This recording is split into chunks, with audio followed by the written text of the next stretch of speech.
it's your girl AyChristene, and today I'm checking out a suggestion from you guys. Now, I've been getting suggestions to check this out for a long time, and I just never had a chance before.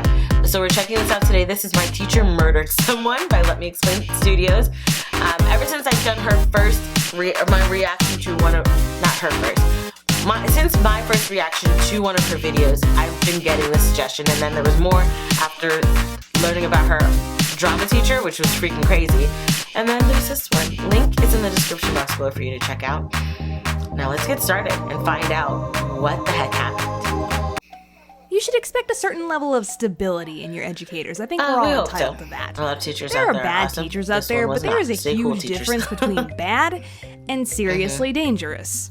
Many of you This may lady. remember I mentioned my mentally unstable, vindictive theater teacher in a previous video, and I may or may not devote an entire video to her later on. But she was nothing compared to who this video is actually about. So for this story, I think we'll call him E, although I guess I could use his real name, considering he's, you know, dead. No.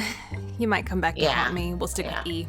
E was my communications teacher in college. His class was required for my business minor, so there was no getting out of it. So I arrived first day to this class, and immediately, like, I set one foot in the door, and something about this guy just doesn't sit right with me. Just his general demeanor and mannerisms and the way he talked, it set off so many red flags. Slenderman. Weird fact about me, for years now, I've had deadly accurate intuition when it comes to bad people. Number 2? For my entire life, I've never been wrong. Not a killer. If a serial killer in disguise walks into the room, I'm shamelessly baring my teeth and hissing like an irate cat. Knife behind And E was just setting off all of the alarms in my head. He gave us the syllabus the first day, but I might as well have just torn it up right then and there. This teacher looks like freaking Slenderman with like a lot of hair, luscious hair. He's got very luscious hair for Slenderman. It's creepy.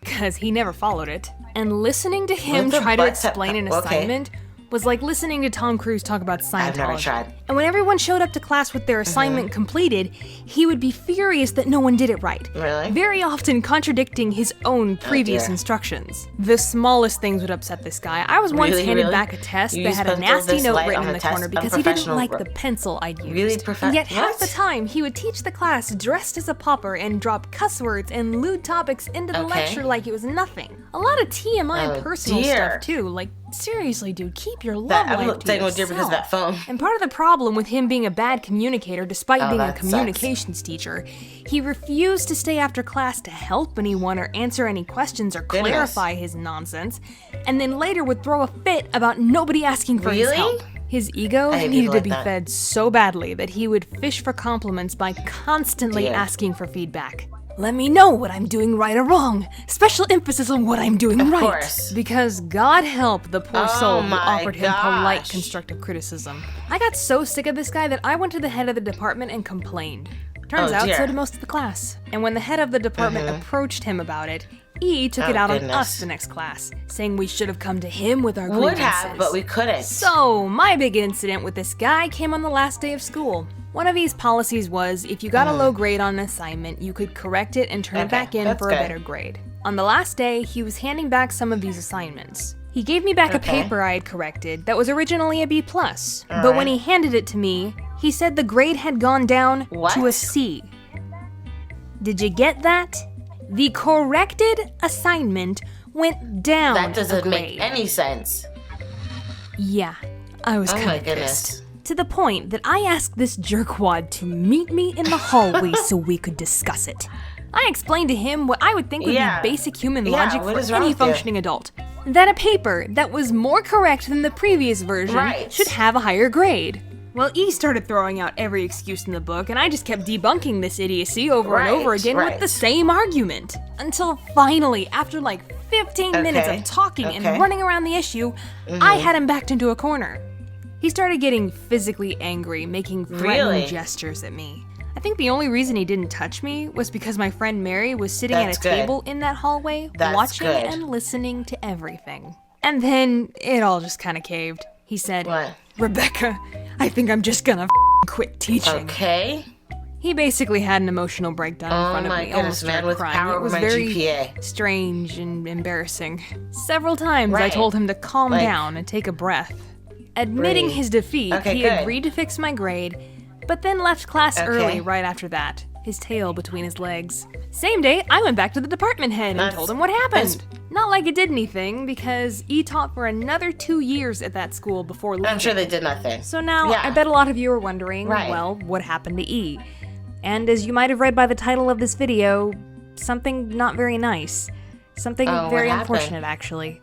About 2 years after I graduated, someone sent me a link on Facebook to a news article, and it was pretty shocking what I read. E had been teaching communications at a different university when he murdered someone in one state, fled to another state, and shot himself during a police standoff. Kind of hard for me to add anything more to that. I mean, a man that my gut told me was dangerous ended up being dangerous. Though I will say, it is a rather chilling notion that I was standing in a hallway poking a would-be murderer with a stick over a paper. And I do sometimes wonder how differently that situation would have turned out if I didn't have anyone in the hall. Alright, explainers and entertainers, sorry for that downer of an ending, but that is the story of the worst teacher that I have ever had. But if you have a funny bad teacher story, then let me know in the comment section below. This has been Rebecca Parham, thank you so much for tuning in, but now I gotta tune out. Bye! Wow. Wow. Oh my goodness. Yo. I don't know, I would be beside myself if I found out that a teacher that I had an issue with, or a teacher I had at all. I spent like a year with this person, like 5 days out of each week, or well, in college it might be 3 days out of each week, depending, 2 to 3 days or 4 days, or maybe 5 days, depending on the class you have. And you're interacting with this person sometimes closely, sometimes a little bit at a distance, relying on this person for your future, and then find out that they murdered somebody and then fled to another state. And wow. I think that's crazy. That is super crazy and sad. It's super sad and unfortunate. I have no words. I don't know what else to say. That really sucks. That's all I can say. That really sucks. That's really crazy. Really crazy. Let me know your thoughts down below in the comment section. That was like, what are your opinions about the story and everything? I have no idea what to say. Let me know your thoughts. If you like the video, check out the link in the description box below to support Rebecca there. If you like this video, hug the like button. I love you guys as always. And until next time, buddy.